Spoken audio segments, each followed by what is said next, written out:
Good evening. Council Member Toby Gilley has our prayer, and Scout Aaron Walker is leading us in the pledge. Mr. Gilley. Mayor, would you bow with me, please? Dear God, our most loving Heavenly Father, we thank you so much for this wonderful day that you blessed us with. We thank you for this wonderful country and this great city in which we live. Father, tonight as we come together to try to make good and wise and rational decisions for the citizenry of this community, give us your guidance. Be with us always. In your Son's name we pray. Amen.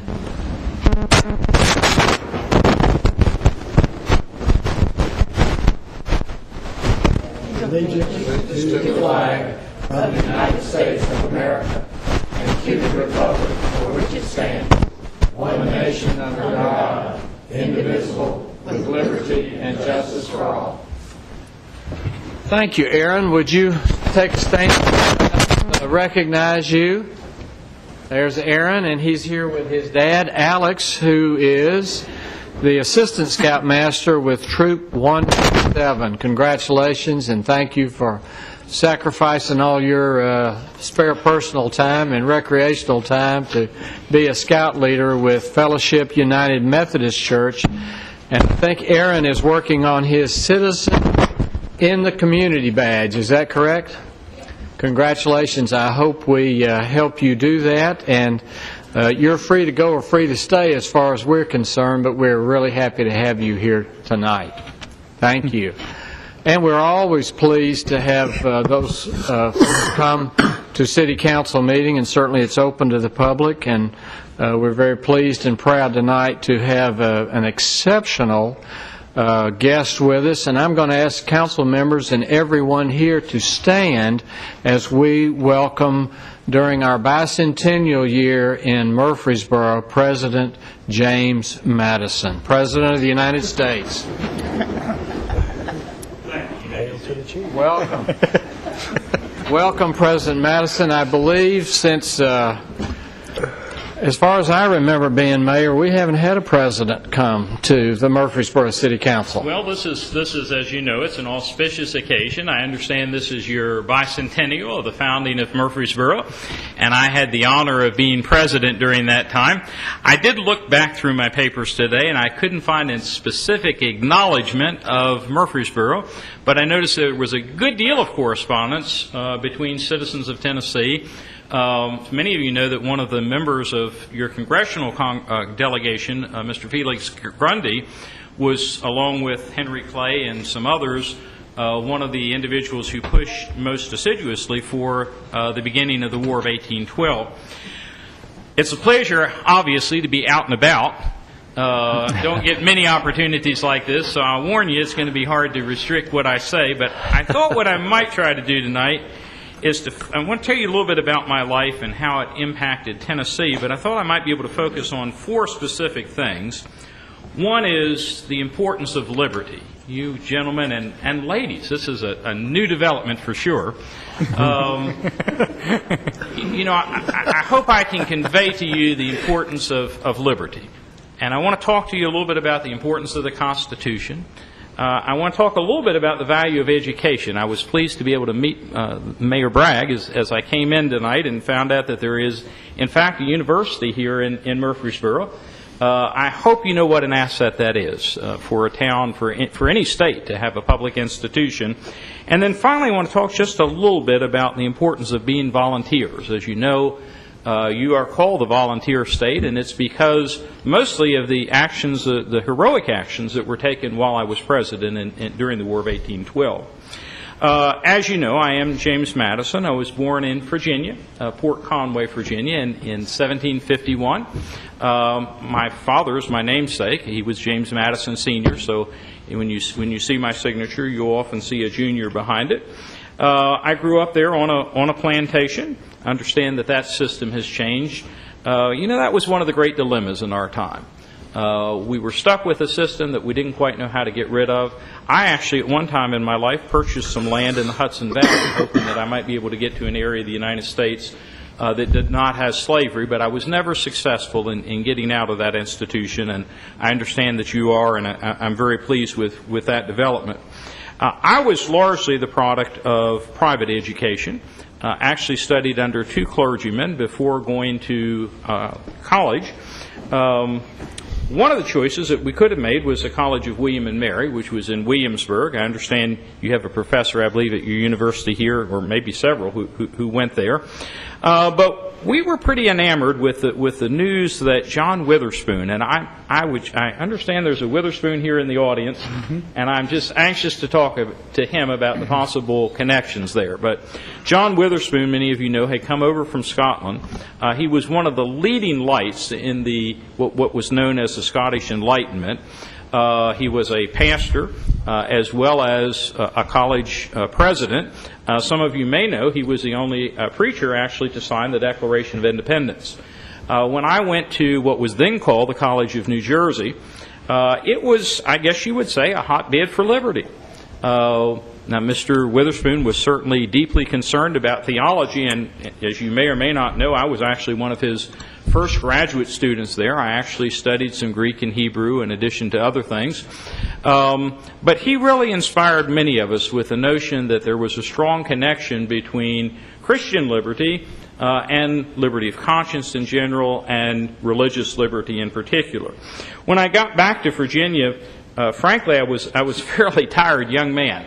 I had gotten about 4 years worth of college in the space of about, or actually a little bit more since I did some graduate work, but I had done that in the space of about 2.5 years.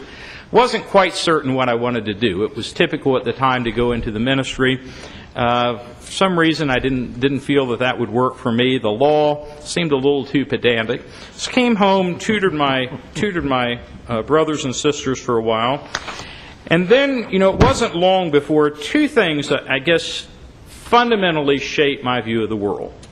One was the news of the Declaration of Independence. Of course, we had been in conflict with the British for a number of years over a lot of things.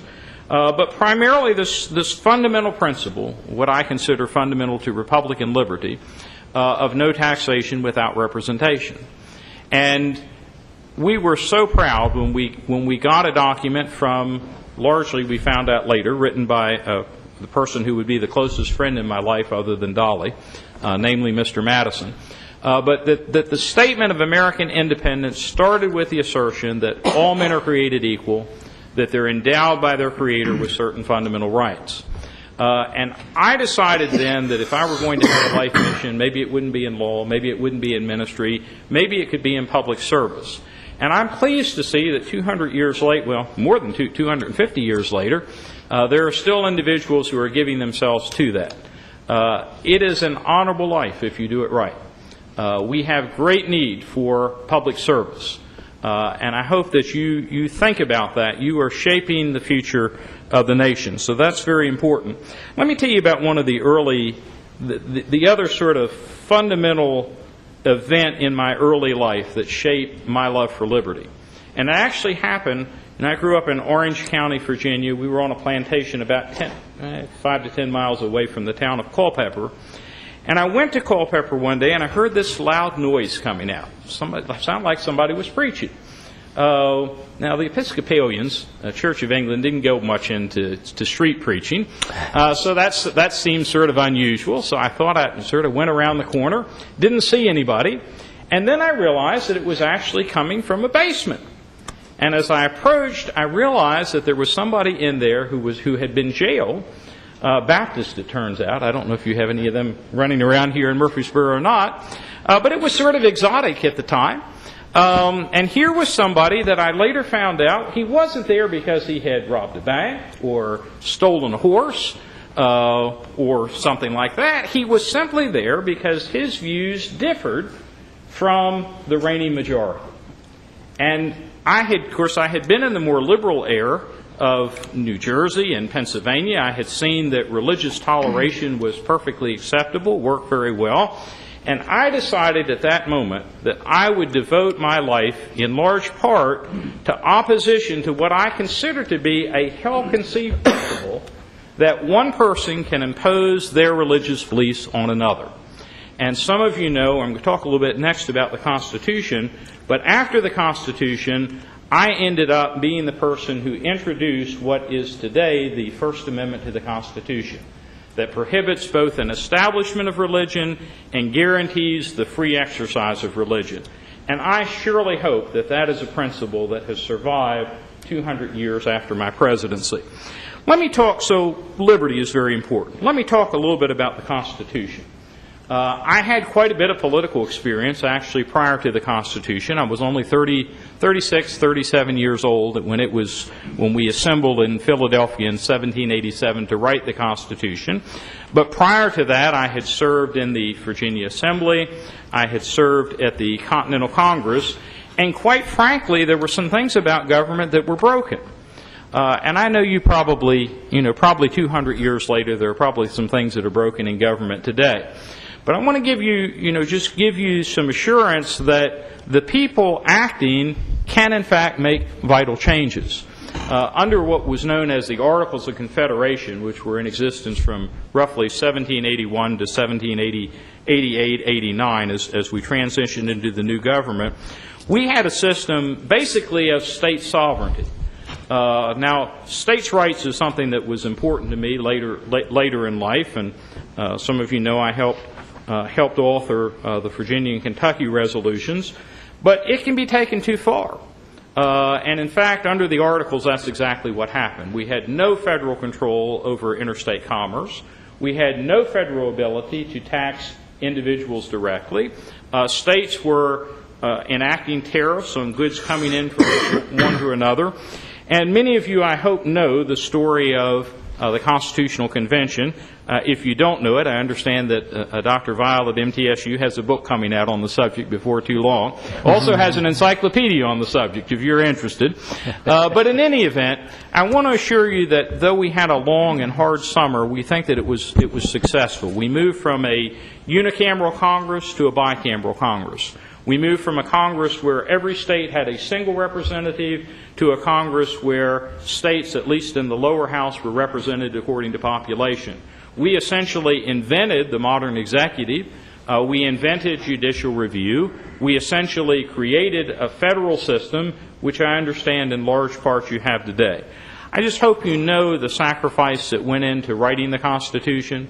Many of you know that immediately after the Constitution, because of the debates that we had had in the state, there was strong sentiment throughout the country that there be specific protections against or for the protection of civil rights and liberties. And many of you know the first 10 amendments, to which I've already referred, were adopted during that time. And I hope you realize that they were so contemporaneous, really, with the adoption of the Constitution that it's hard to conceive of one without conceiving of the other. Now, I spent most of my life in public service. I ended up later in Congress. I had the opportunity of serving as Secretary of State to my good friend Thomas Jefferson. And then in 1809, I became President and was able to serve for 2 terms. And I guess that's what brings me here today. It was during those 2 terms, during that time, that Murfreesboro was incorporated. And it was during those years that Tennessee made a particularly important contribution. Now, I'll give you a little warning. If you look at the literature from this time, you're going to find that you're not referred to as you are today as Middle Tennessee. At that time, the state was actually divided pretty much into 2 parts. You had the eastern section and you had the western section, and this was pretty much the far west. And I say that with a bit of pride because if you know anything about my political background, I want you to know, and I'm not really expecting to run for office, so I don't guess I need your votes, but just because it's important for me that you do know that consistently as a statesman, I fought for the equality of the western states. Now, many of you know when the Constitution was written, there was no state of Tennessee. And in fact, I used to call it the state of Franklin because I thought that was going to be the name that it went by. There was a state of Franklin here in the vicinity before that. But in any case, I want you to know how important it is that you realize that your history goes back to this time and you had an important part. Now, one of the things, frankly, I don't particularly like to talk about is the War of 1812. That was not the highlight of my career. I think the work I did on the Constitutional Convention, the work I did at the Bill of Rights, maybe even my work as Secretary of State was more important than that.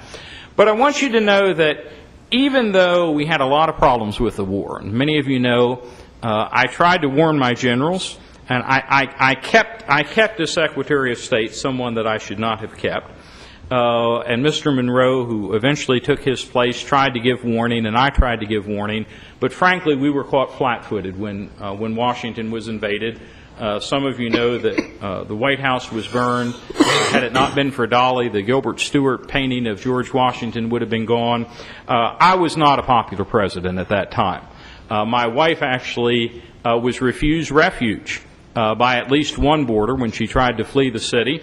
She went to another house, and a woman with long, beautiful hair told her she was going to cut her hair. And my wife was just appalled. You know, why would you do that? And she said, "I'd like to make a rope to hang your husband."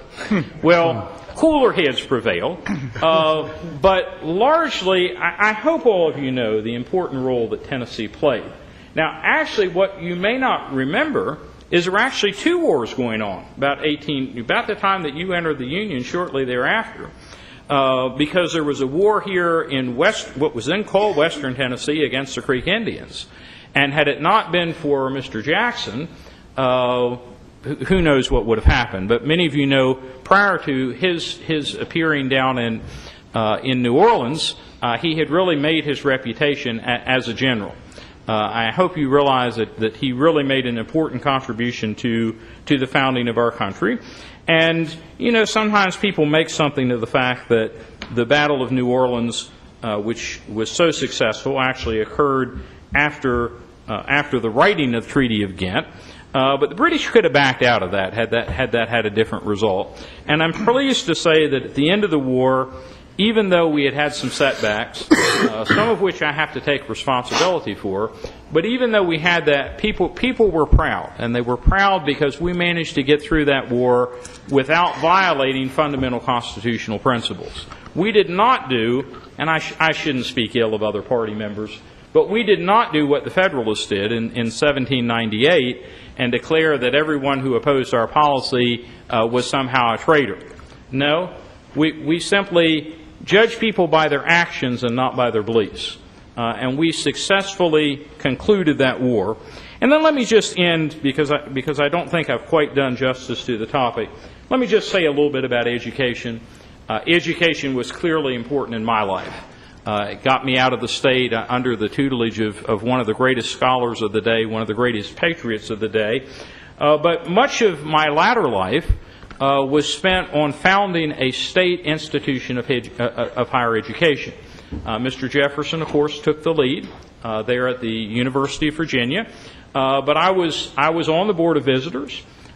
He and I both thought that this was extremely important. And I would reiterate that if as I understand from the mayor and others, that you are privileged to be in a town with several public institutions, and one in particular that's an institution of higher learning, that you cherish it and realize what a value that can be in training future statesmen. And again, let me commend you in a time when a lot of people speak ill of politicians. There's nothing wrong with being a politician. Just keep in mind what the country was founded on: equality, human rights, and if you do that, you can be as confident as I am if you're invited back for what would be the quadricentennial. I'm not sure what happens in 400 years, but I hope you invite me back then. It's been a pleasure to speak to you tonight. Thank you. All rise. Thank you.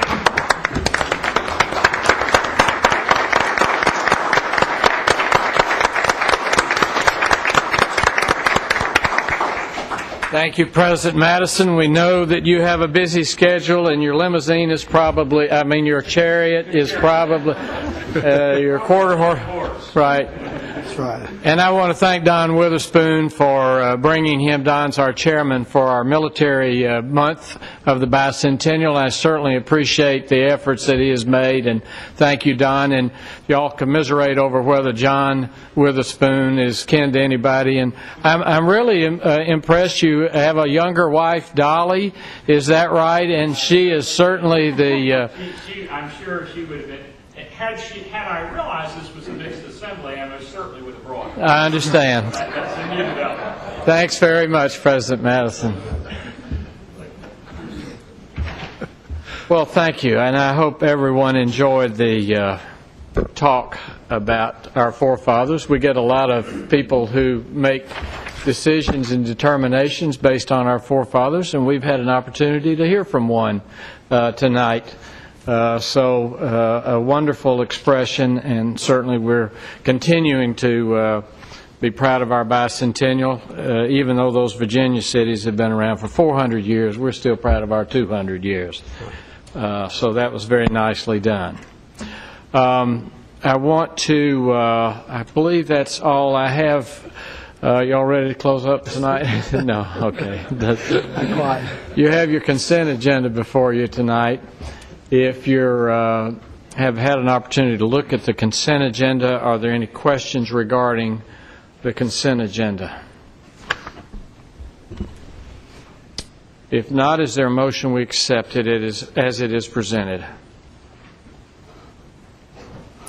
I move we accept the consent agenda.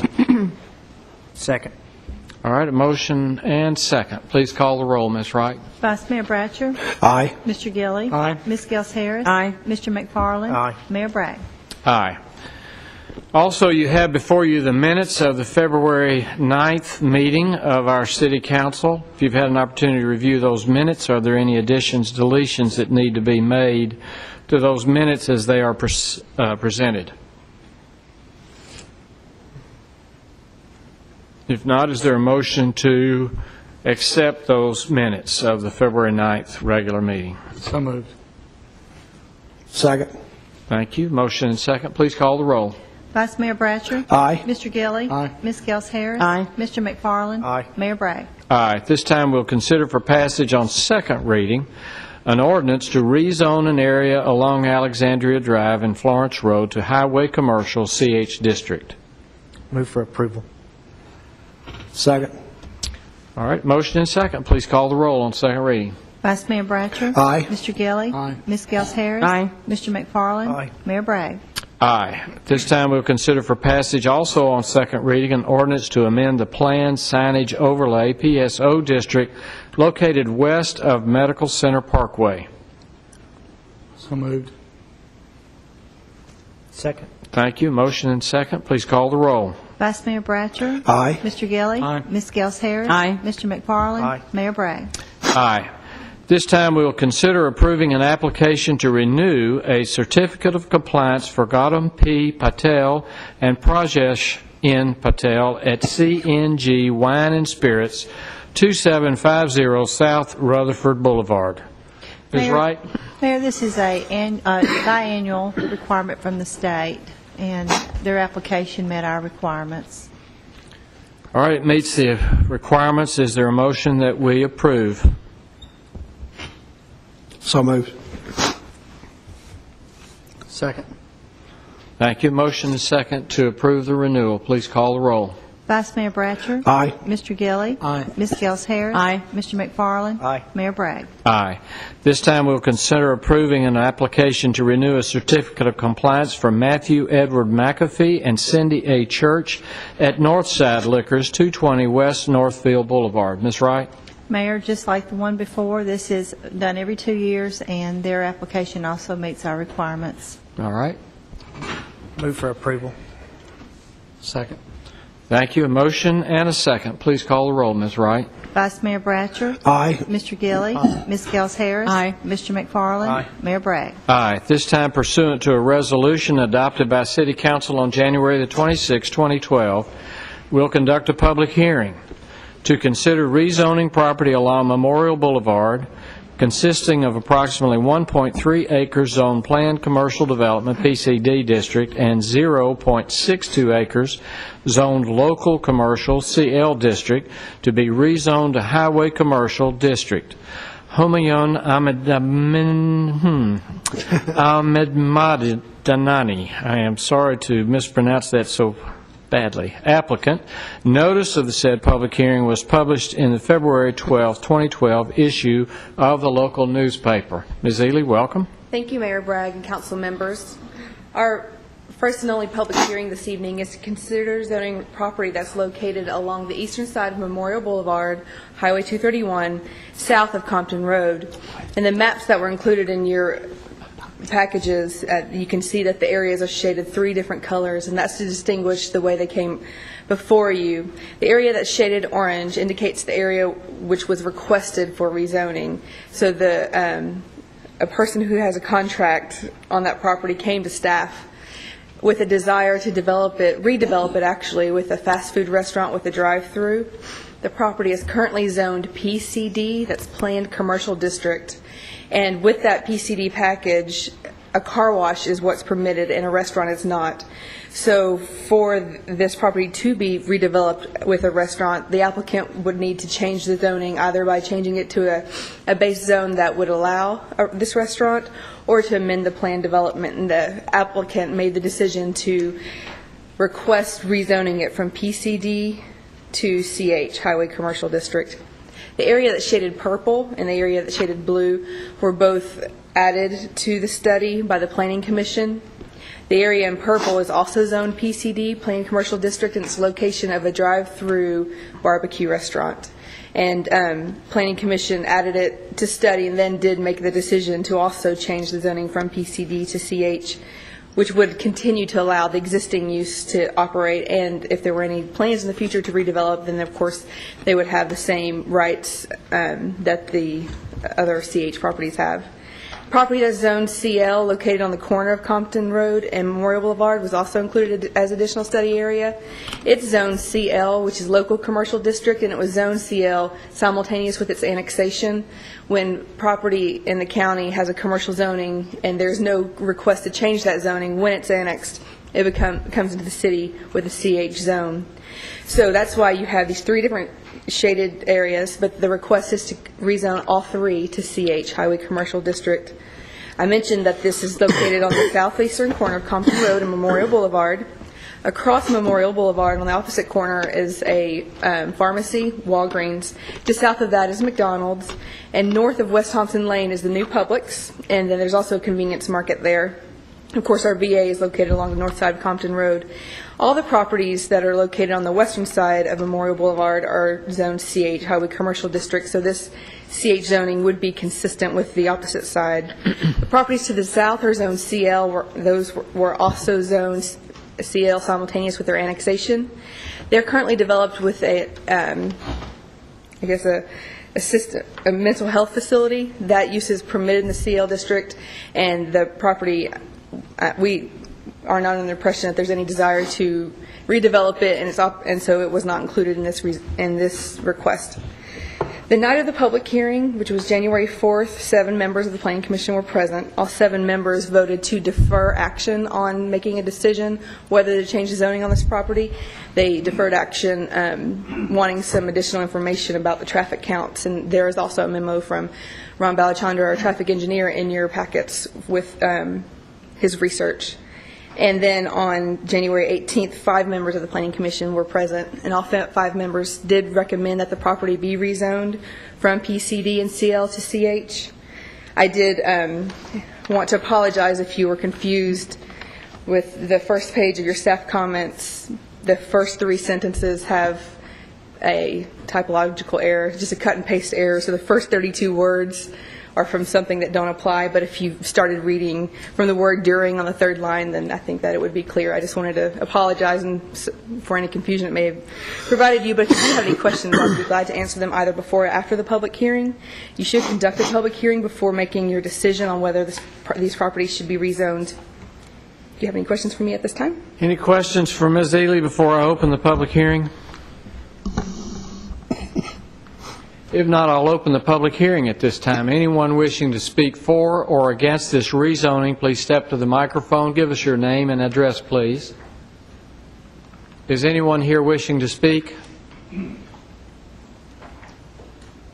Aaron, you want to talk about this today? No? Okay. All right. If there's no one here wishing to speak, I'll close the public hearing at this time, and we'll consider for passage on first reading an ordinance to rezone an area along Memorial Boulevard to Highway Commercial CH District. Move for passage. Second. All right, motion and second. Please call the roll. Vice Mayor Bratcher. Aye. Mr. Gilly. Aye. Ms. Gels Harris. Aye. Mr. McFarland. Aye. Mayor Bragg. Aye. This time, we'll hear from Mr. Jimmy Job of Job, Hastings and Associates, who will present the audit report for the fiscal year 2011. You have before you, I believe, a copy of the City of Murfreesboro's comprehensive annual financial report for the fiscal year ended June 30th, 2012. Mr. Job, welcome. Mr. Mayor, members of the council, it's a pleasure to be here. It's a little intimidating for a CPA to follow up President Madison, but I'll try to do my best. I've got a little more recent history to talk about, but not. We'll try to get through it fairly quickly. I would first like to acknowledge the department, Melissa Wrightheads and Aaron Tucker, for their hard work in getting through this audit. It is an extensive process. We're here with them a long time, so they are very helpful and do a tremendous job in what they do and in helping us through that. And also, our process involves a lot of interviews with various department employees, and staff, and department heads. And all through that process, we've had great cooperation and learned a lot of information from those employees who do a great job. So we appreciate that. I would note that the report this year, the audit report, is available on the website as usual. So any interested citizens can feel free to go out there and find that report. As I said, let me go through just a few of the highlights. Once again, this report, or actually last year's report, was submitted to the Government Finance Officers Association in Chicago and received the award for excellence in reporting for the 13th straight year. And what that means is the report for the City of Murfreesboro meets the highest standards that we have in this country. And for 13 years straight, it's been analyzed and approved for that award. Also like to point out that our report that is behind the tab called Independent Auditor's Report is the standard or unqualified or clean opinion on the city's financial statements, and this is for the last fiscal year ended June of 11. The next tab over is a section called the Management's Discussion and Analysis, and that gives an overview of the city for the past year. It gives a lot of information about the economic state of the city and a lot of financial highlights. For instance, in this report, it tells that the city's total unassigned fund balance for the general fund was just over $42 million at the end of June of last year, and that represents 58.5% of the annual budget. So that in itself demonstrates that the city has a strong financial standing.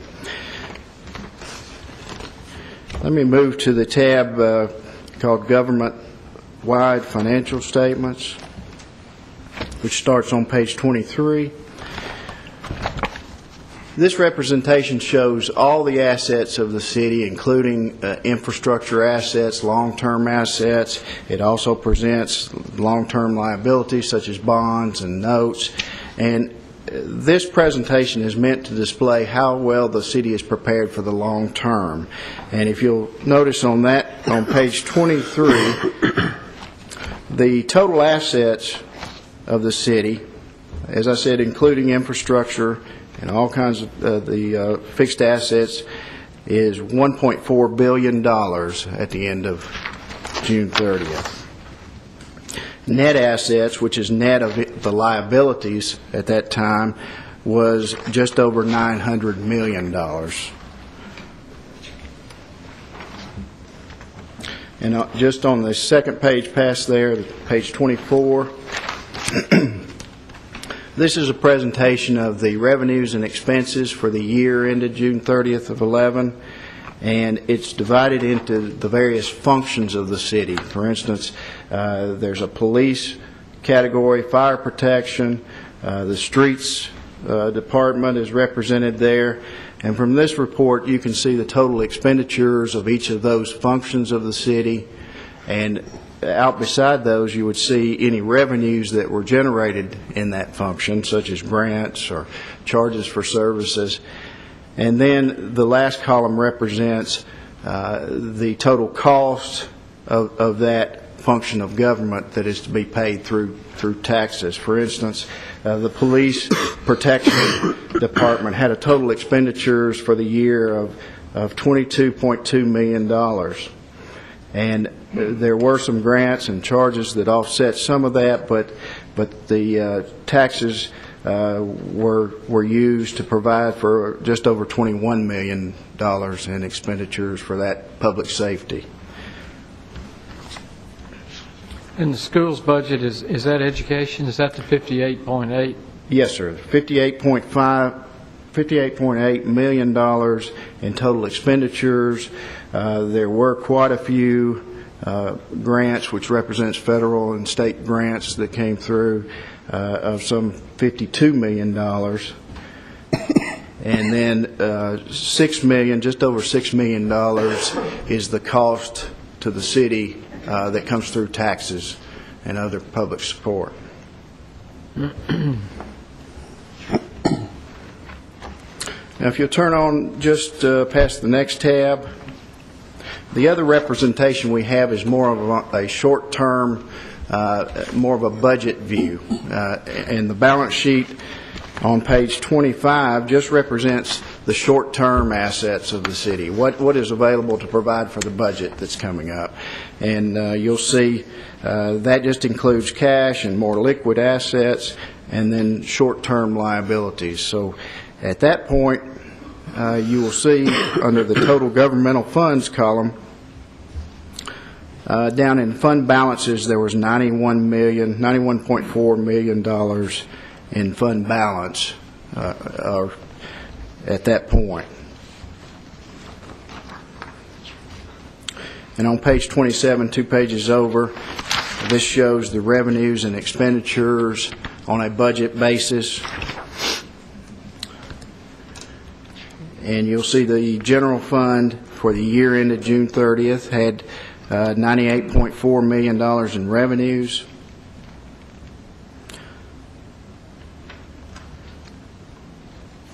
And out to the, in total, there was $166.9 million in revenues for the year. Now, the general fund is presented in detail starting on page 29. And this actually shows the actual expenditures for the year compared to the budget for the year. And one thing to note that the total revenues on page 30 at the bottom, there was a budget of $97.6 million. Actual revenues were $98.4 million for the year. So we exceeded the budget expectations by some $800,000 in revenues. And if you flip over several pages to page 37,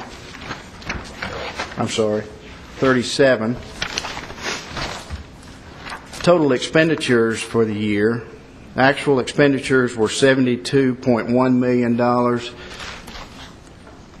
Their actual budget, the budgeted was $75.9 million. So the city was actually $3.7 million under budget on the expenditure side for the year.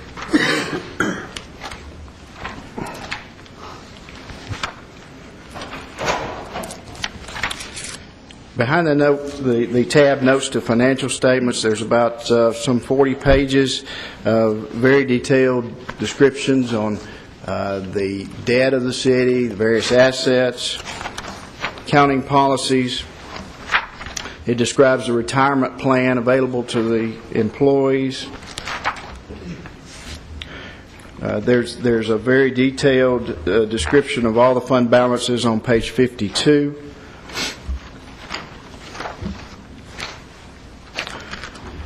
and a lot of information there that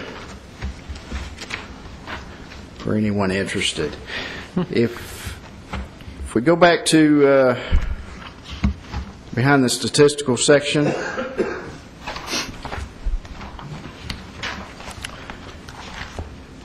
and the print is kind of small, but there's a lot of information presented for 10 fiscal years. And that's interesting when you consider how far the city has grown in that 10-year period, and you can kind of see from the numbers presented there that we've had tremendous growth in the numbers, not only the population but also the numbers of expenditures and revenues that are presented there for that 10-year period. And if you look on page 141, something interesting to note. This is a 10-year schedule that shows the biggest tax revenues of the city. And you'll see under the sales tax column, it looks to be a fairly positive indicator. Back in 2008, there were sales tax collected of around $30 million. And then, as we know, with the environment we've been in the last few years, you'll see the drop in those collections. In 2009 and 2010, it went down to $27 million.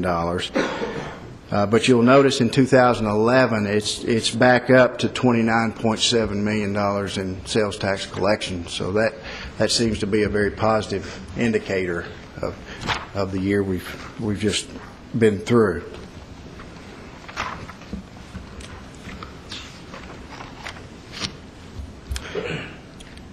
Page 145 shows the property valuations over the last 10 years, and that's a good indicator of the trends we've experienced.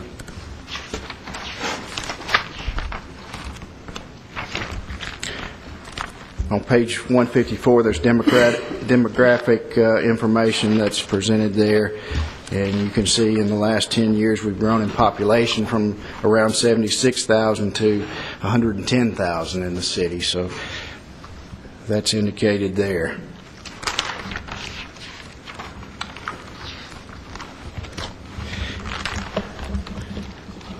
There are other items presented that kind of indicate growth in other ways. As you go back to page 158, there are lots of statistics that are not just financial, but, for instance, miles of streets in the city.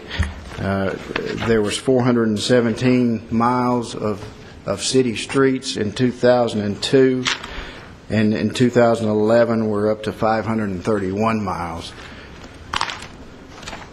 Traffic signals went from 94 to 131 last year. So there's all kinds of statistics that indicate the high growth that we've experienced over this period. And just behind the tab called Single Audit section, this presents the federal grant monies that the city has received during that year. And we'll note it does exclude the city schools' federal money. They're not presented here. But the city itself and other departments other than education received $7.3 million in federal grant money for that year.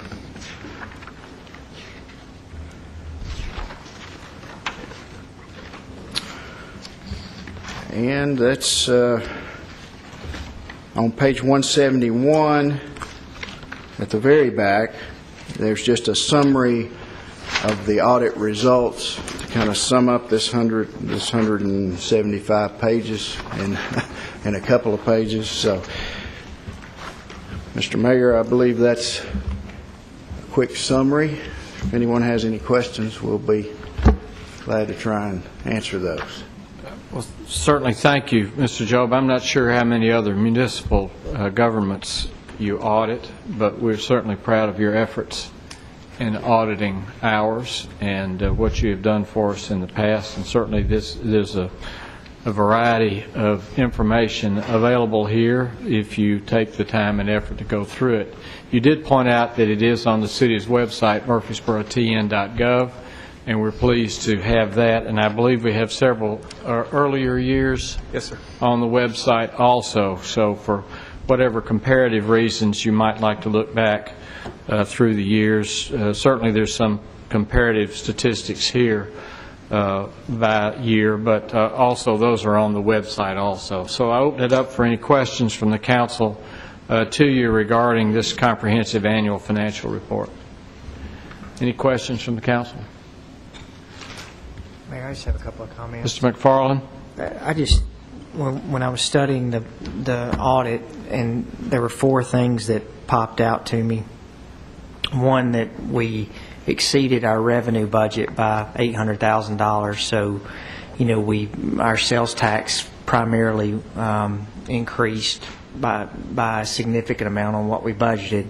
And then I think the main thing, and this goes to Mr. Lyons, and I know that you would defer this to your department heads and also our city employees about working and doing more with less, that we were $3.7 million under budget on our expenditures, which in turn keeps us from having to take money out of the general fund. The other thing that, we talk about it on our assessed value in the city council. For the residents out there, we have nothing to do with the assessed value on what people's property is assessed at. That's by the county. But I was just looking at the last 10 fiscal years and see the tax rate has gone down from $1.90 to $1.27. So as property is assessed for more, the city's tax rate has gone down. So in essence, unless you've done a renovation or something else on your home, your tax rate has stayed the same, which, again, we don't handle appraisals. And then the other thing, I think it was on page 151. No, 154, I believe. It's the reliance on sales tax. For our sales tax numbers from 2007, and I think that's the wrong page, guys. I wrote the wrong page number down. But I think we were in 2007 at 29 million or 30 million in sales tax. We dipped down to 27. We slowly climbed to 28, and this year we were closer back to 30 million at 29 million. So that the local economy on our sales tax is progressively getting better, and you just have to be able to look at the trends on what's happening. And now we're slowly starting to see that our local economy, as far as our sales tax revenue, is getting better. So fine job to all the city staff and for the job that y'all have done on putting this together. Thank you.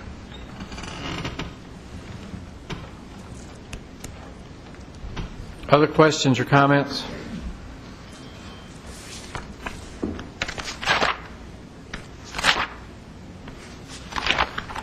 What, briefly, if you can, talk to us a little bit about what, if any, changes in the accounting standards are incorporated in this document compared to previous years.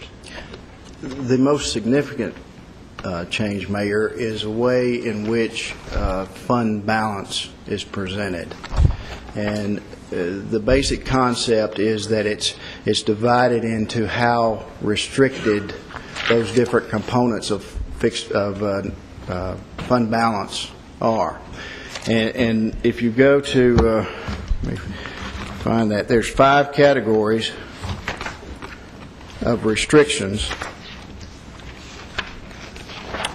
If you'll look at page 25,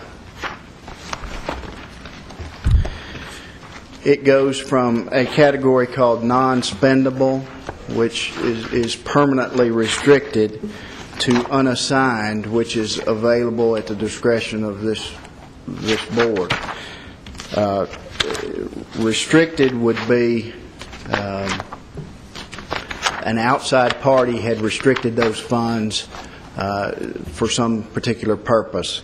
So that's not permanently restricted, but it's restricted by some outside party.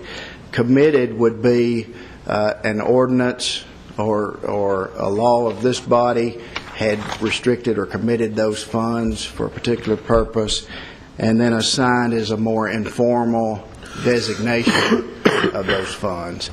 And so that is the major change in accounting principles that we've experienced this year. So we've been through that, and Melissa has helped us with getting this assigned to those different categories. And what that does is help the city determine for what purpose different funds are for and how they can be spent, and it tracks those funds through those restrictions. Were those categories of fund balances limited to 2 or 3 or 4, or just different names, or what? There's 5. But there are 5 now. What were they? Oh, they were, mainly it was restricted and designated and undesignated, or unrestricted.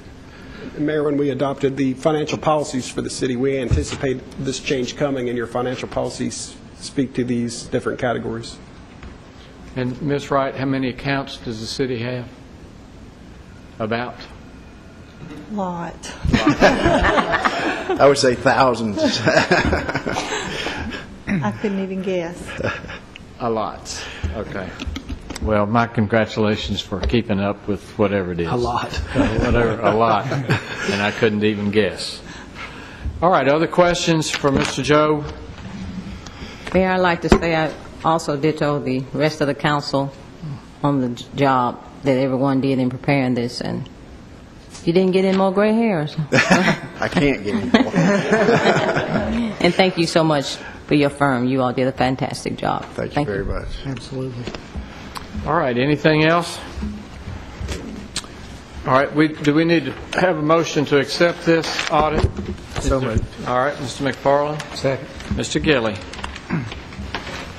Motion to accept the audit. Please call the roll.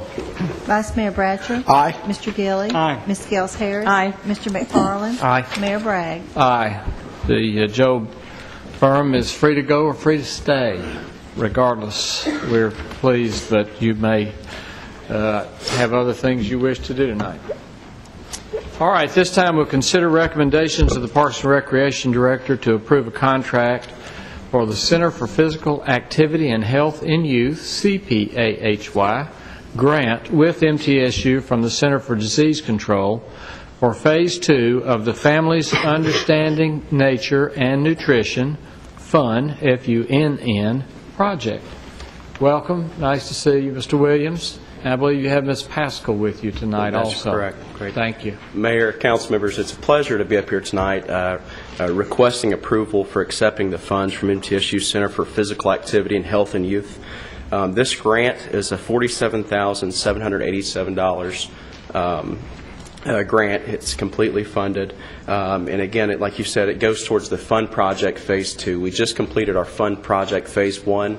Ms. Pascal is going to speak on that in just a second and kind of give you a snapshot of the successes that we've had with that program and give you a brief overview of what we expect to accomplish in this Phase 2. As you know, childhood obesity is an epidemic that's sweeping the country.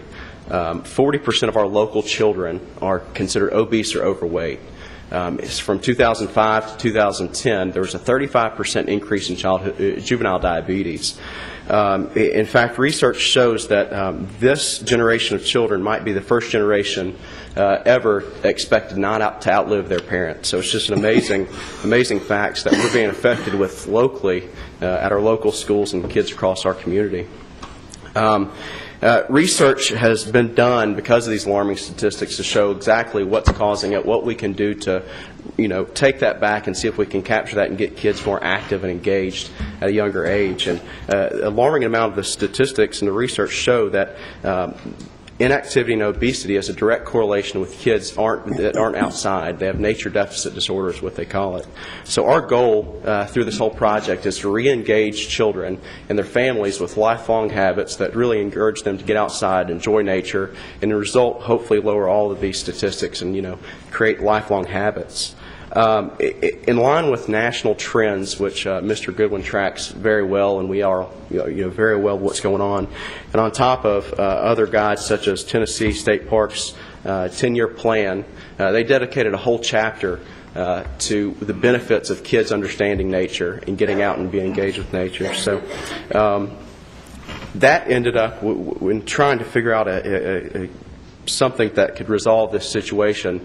Mr. Goodwin and Dr. Gilbert got together and decided to come up with a program that could help us address this issue head on, and that was the end result of that was the Fun Project Phase 1. And I'm going to let Deborah come up here in just a second and go ahead, and she's going to give you a brief overview, and we'll go on from there. Thank you. Welcome, Ms. Pascal. Thank you, sir. The Fun Project, well, we'll let Mr. Williams catch up maybe here.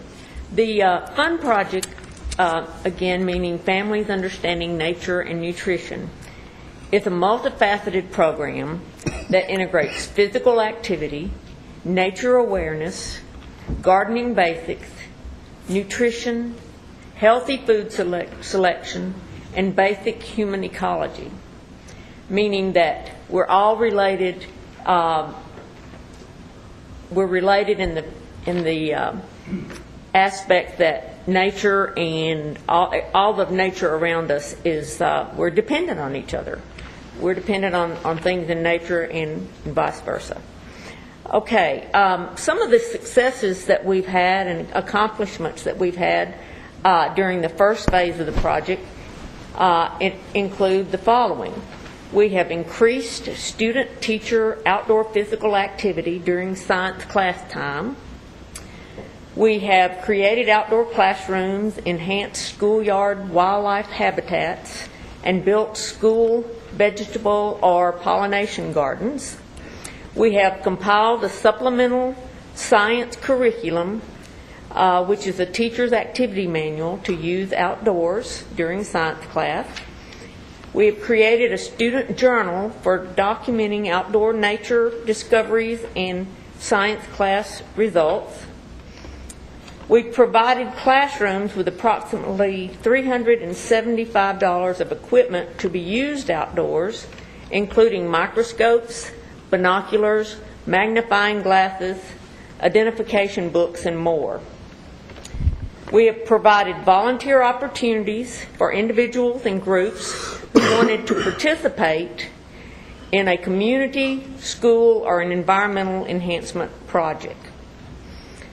Now, as Nate mentioned, the project, the first phase, was funded with $10,000 by the MTSU Center for Physical Activity and Health and Youth. Approximately $3,500 in funding was provided by the Murfreesboro City Schools through a grant from the General Mills Corporation. And also, several wildflower plots will be planted this week even, and that's thanks to a $1,000 grant from a project called GreenWorks, and GreenWorks is an environmental education and community action program of the American Forest Foundation's Project Learning Tree. Okay, now it's exciting how Phase 2 is growing. We have some new partners, and we're branching out to accommodate more kids in a wider age group.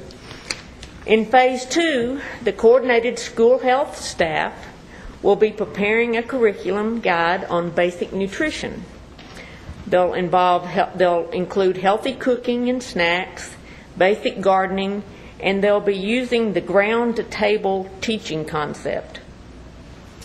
The extended school program staff, which will be the after-school kids and the summer kids, they're going to be involved in the caretaking of the garden and building the raised garden beds and learning gardening techniques, planting, caretaking, harvesting, and eating and cooking the food that they have grown. And again, this enables, instead of just the second grade science class, which was part of the pilot project, this will spread the opportunity out to a wider age group. A second part of the teacher's supplemental curriculum will be compiled, giving the second grade teachers 2 seasons of outdoor activities for use in their science class. The Parks and Recreation staff will develop a volunteer program and protocol that will assist in the enhancement projects needed for improving the schoolyard wildlife habitats and for planting or building additional outdoor classroom amenities as requested by the schools. The Parks and Recreation staff will work with the individual schools to provide nature interpretive programs at school and during family events, and provide a variety of in-school field trips. Now, the Phase 2 funding has increased as well. I believe that will cut itself off. Okay.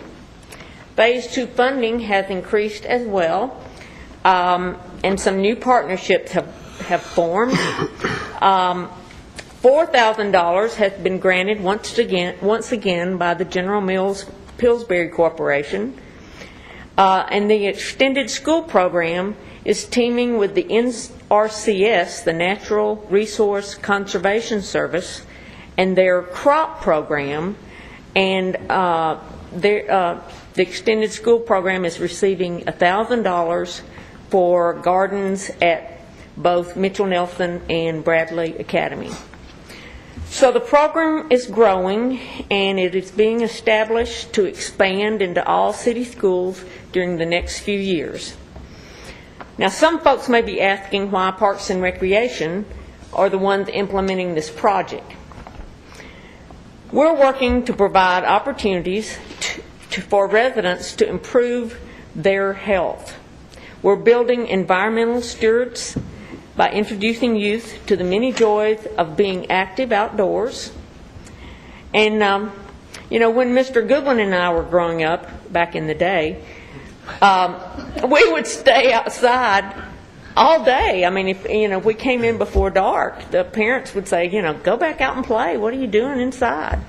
Well, since today's youth don't have those opportunities of, exploring nature and playing in the creek and fishing in the pond and et cetera, it's become part of Parks and Recreation's goal to provide the fun part of these opportunities that allow kids to build outdoor skills and to discover the personal value that comes with loving and protecting nature. Now, in closing, I want to read to you what is called the Tennessee Children's Outdoor Bill of Rights. And this Outdoor Bill of Rights has been established by a group of environmentalists and interpreters like myself that is a group called Every Child Outdoors. The Tennessee Children's Bill of Rights states that every child before entering high school should have the opportunity to walk in the woods, play outside, explore nature, watch wildlife, grow a garden, splash in the water, camp under the stars, learn to swim, climb a tree, go fishing, fly a kite, and visit a farm. And all of those things were so common to us in our generation. But in today's generation, unfortunately, they're missing many of those things. Studies document that children who engage in these activities are healthier, perform better in school, have better social skills and self-image, and lead more fulfilled lives.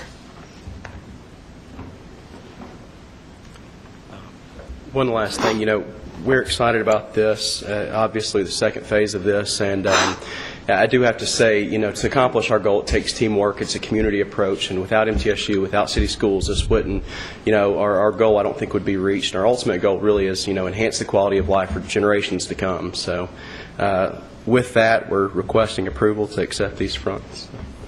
All right, any questions for Ms. Paschal or Mr. Williams regarding this acceptance of these grant funds?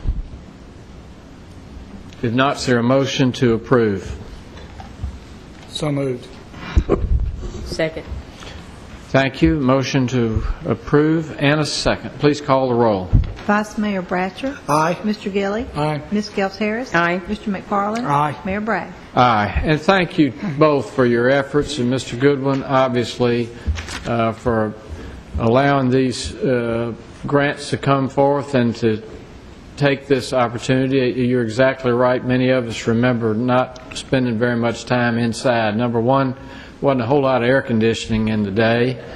And number two, there were too many things to do outside. The TV screen was very small, and there weren't very many electric things that I was using my thumbs on. So I certainly appreciate that, and the realization that possibly we can make the outdoors a much better place for our children is certainly to be appreciated. And I thank those who have certainly have given us these grants, and certainly and especially you who have put this program together. Thank you. All right, this time we'll consider recommendations of the Planning Commission to schedule a public hearing to consider rezoning an area located in the Gateway Design Overlay 1, GDO 1 district along Robert Rose Drive from single-family residential 15, RS15 district, and general office OG district to a planned unit development PUD district. Mr. Alan Thompson, Lifestyle Communities, is the applicant. Mr. Adelot, welcome. Thank you, Mayor Bragg and members of the council. During its regular meeting on February 15th, the Planning Commission considered the matter that you just read. After the public hearing, the Planning Commission deferred action. It returned to the matter on February the 1st, after which it studied it further and then recommended approval. We need to schedule this for a public hearing before you can take action on it. All right, Ms. McGannon. March 29th. All right, council members, you've been suggested for a hearing March the 29th. Is there a motion? So moved. Second. All right, you have a motion and second. The public hearing will be held on March 29th. Please call the roll. Ms. Wright. Vice Mayor Bratcher. Aye. Mr. Gilly. Aye. Ms. Gels Harris. Aye. Mr. McFarland. Aye. Mayor Bragg. Aye. Thank you. Thank you, Mr. Adelot. At this time, we'll consider recommendations of the Chief of Police with regards to quotes for the renovation of 1734 South Rutherford Boulevard. I must state that I have a family member who is in the renovation business, and I believe will be awarded this contract if we approve, so I will not be taking part in the discussion or voting on this particular recommendation. Mr. Lyons? Yep, I will present this item on behalf of Chief Crispin. As you will recall, in December, City Council approved a lease with Bob Parks to rent property on South Rutherford Boulevard at 1734 South Rutherford Boulevard so we could relocate our Criminal Investigations Division. We've begun to ready that building to move the detectives in that division over there, and we are going to need to do some work to get it ready, some work on the exterior doors for security, and then preparing the entryway again for security and setting it up for what we're going to need to do. The city did obtain 4 written quotes. The low bid was submitted by the Abbey Group in the amount of $8,565.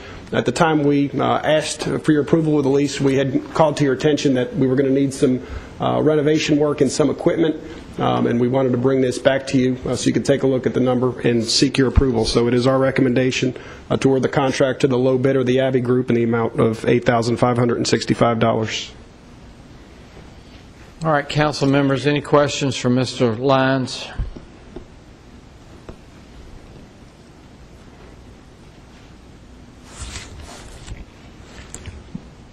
If not, is there a motion? Move for approval. Second. Motion and second. Please call the roll. Vice Mayor Bratcher. Aye. Mr. Gilly. Aye. Ms. Gels Harris. Aye. Mr. McFarland. Aye. Mayor Bragg. Abstain. This time we'll consider recommendations of the Assistant City Attorney with regards to First Amendment to lease agreement with Bob Parks at 1734 South Rutherford Boulevard. Ms. McGannon? or Mr. Lyons? Let me see if I can't just keep the ball rolling. This is a companion item to what you just approved.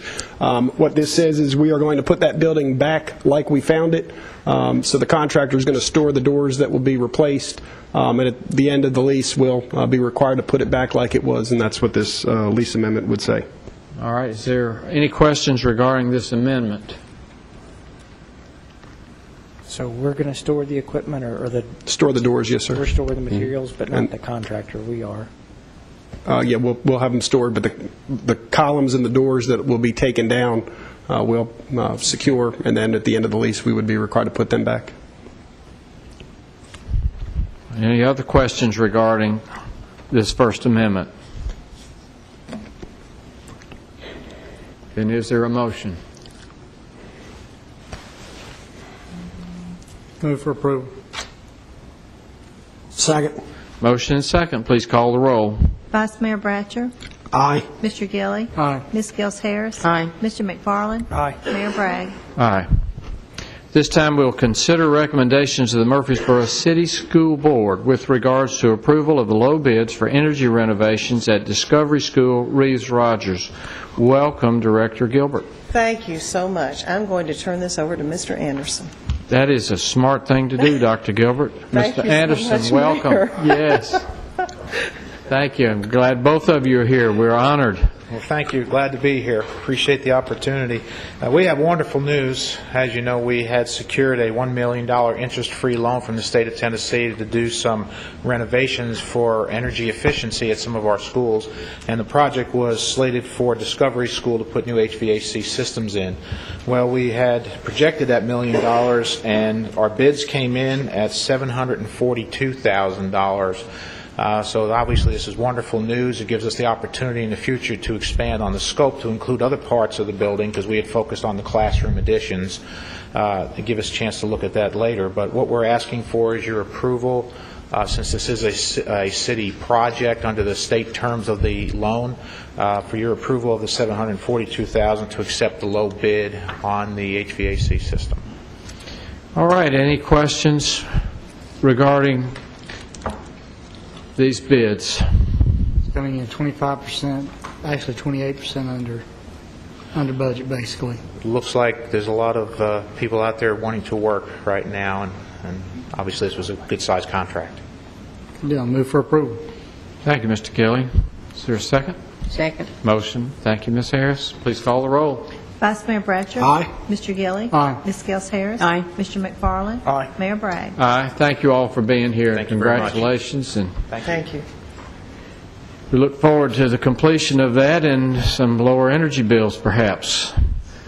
Consider for adoption a resolution establishing payments in lieu of taxes for the Murfreesboro Electric Department, MED, for the fiscal year ending June 30th, 2012.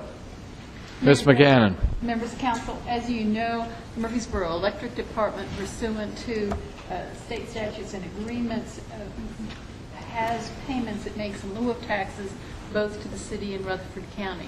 This resolution is the means by which each year you accept and agree that this amount, which is based on a predetermined formula, is appropriate. The amount going to the city this year, with the approval of this resolution, will be $2,820,981.37. And Ms. Wright would like you to approve it. Ms. Wright, did you come up with that number? No, sir. You had any contact with Mr. Sachs? I actually worked with Mr. Minot. Okay. He Minot. So we've, in the full disclosure. All right. I'm on that board already. And Vice Mayor, did you have something to do with that number too? Different. Also, in addition to which? Right. All right. Difference in this year versus last year's amount, you know. It should be in your audited financial statement. I think it was $3 million last year. Let's see. I don't have the specific amount for last year. We can retrieve that. You know, the amount is based on an average of the past 3 years of revenue, which have ranged from $27 million in 2009 to $31 million in 2011. To figure that out, you can get the Last figure. year's number was $2.7 million. Okay, it's about a $100,000 increase, $120,000 increase from last year. for ratepayers. Is there a motion? So moved. Second. Thank you. Motion and second. Please call the roll. Vice Mayor Bratcher. Aye. Mr. Gilly. Aye. Ms. Gels Harris. Aye. Mr. McFarland. Aye. Mayor Bragg. Aye. Thank you. This time we'll consider for passage on first reading an ordinance amending Murfreesboro City Code Chapter 7, Buildings, and Section 7-5 dealing with the standard excavation and grading code. Ms. McGannon. Mayor Bragg, members of council, you were asked to approve this ordinance to make a change. We discovered that there had been an error in the ordinance previously adopted that referred to the 1985 edition of this code, when in fact there was no 1985 edition. There was an error about 10 years ago. It was then and is now the 1975 edition. So we want to correct the matter once that's been discovered. All right, is there a motion to adopt? So moved. Mr. McFarland, thank you. Is there a second? Second. Thank you, Mr. Gilly. Please call the roll. Vice Mayor Bratcher. Aye. Mr. Gilly. Aye. Ms. Gels Harris. Aye. Mr. McFarland. Aye. Mayor Bragg. Aye. Beer permit applications. Ms. Wright? Mayor, we have 3 tonight. One is a market at 107 South Manny Street. It is just a change of owner. One is a restaurant at 1602 West Northfield Boulevard, Suite 200. It is a change of owner and a slight change to the DBA. And then we have the special event permit for various locations and dates for the Rutherford County Chamber of Commerce for their business after hours. And all of the applications submitted are complete and ready for your approval. All right, thank you. Any questions regarding these beer permit applications? If not, is there a motion we accept? So moved. Second. Motion and second. Please call the roll. Vice Mayor Bratcher. Aye. Mr. Gilly. Aye. Ms. Gels Harris. Aye. Mr. McFarland. Aye. Mayor Bragg. Aye. You have before you a list of the statements to be considered for payment. Are there any questions regarding any of those statements?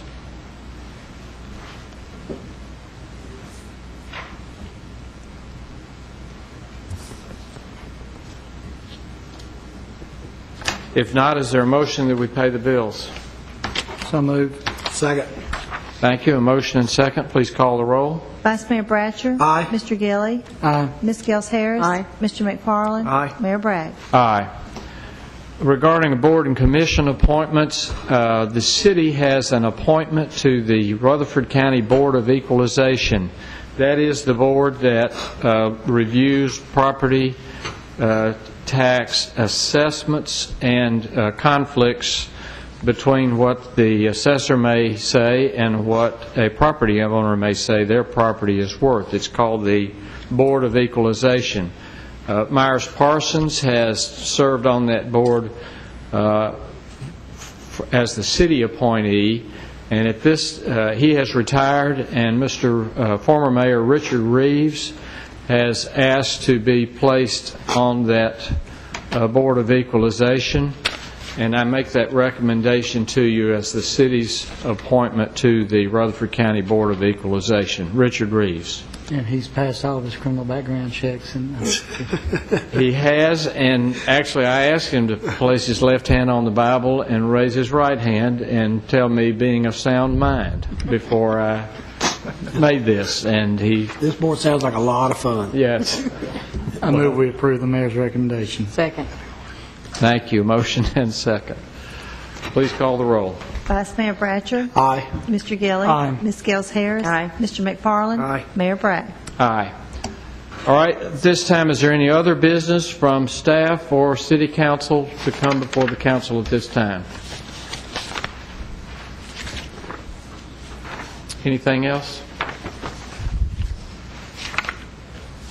Seeing none, last chance, you are adjourned.